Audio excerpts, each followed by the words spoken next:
So there's no question that Google is obviously the biggest search engine in the world. The chances are that you or somebody you know uses it every single day. But I want you to think about how you've Google searched lately. When you put in a query, now what you'll find is in many cases, if you're asking it a question or an opinion or just want some general information, the first thing you see is the AI answer. And so the thing is, how often do you now actually go through the search results and click on a website versus simply read the AI answer? Now, that seems like a small distinction, but you have to remember that each single site that gets clicked on, at some point somebody had to write that content. And that writer is getting paid. And if there's less people clicking on it, well, that writer is no longer needed. So what's really interesting, I've heard a lot of complaints of people in the creative writing fields who work for various publications and even just writing, copywriting, and doing work for websites. And they're saying that traffic, ever since that AI in Google, that traffic is a fraction of what it used to be. And the reason being is most Google searches are some sort of question, some sort of inquiry. And whenever you ask AI a question, what it does is it answers that question. So AI kind of takes us all over. And what you'll see, just go ahead and do a Google search and you'll find that the AI answer is on top. And then right below that, there's the actual paid ads, the people who are paying Google to be promoted right below the AI answer. And then way at the bottom is when you find the actual normal search results. And human beings are interesting because any small impediment keeps us from doing something.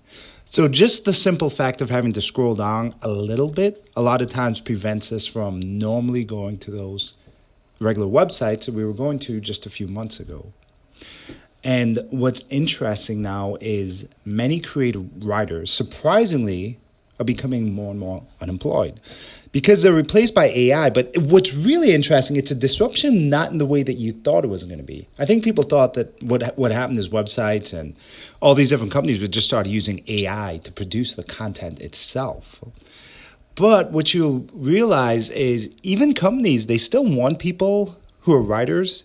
Even if they're using AI, they still want a person to sort of edit and control and paste and form the articles, and it might be AI driven, but it's still controlled by a person.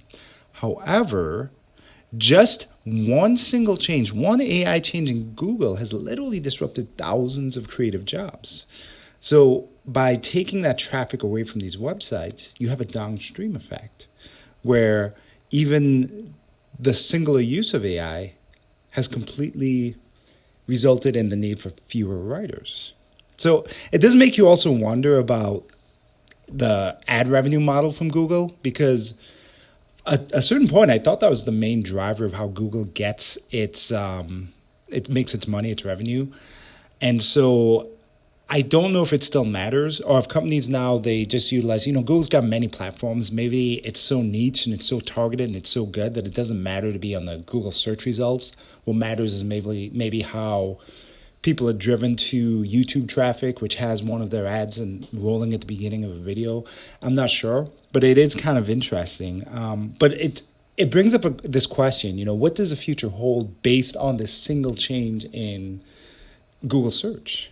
Because the simplest change means most websites are going to get less traffic. Less traffic means less viable websites need to be up. Less viable websites really mean that you'll end up in centralization of searches. So there'll be a few bigger platforms which has controlled traffic driven to them, right? So that's a centralization of product, and subsequently the creativity, all the creative people will be maybe the best creative people and fewer bigger platforms. But then it might be corporate backed creativity, which means it's not really that creative. And the people who are doing all the really cool stuff may not get the traffic that they were getting maybe a year ago, right? So I don't know. Are we just kind of blowing things out of proportion? Is this just a big old nothing burger?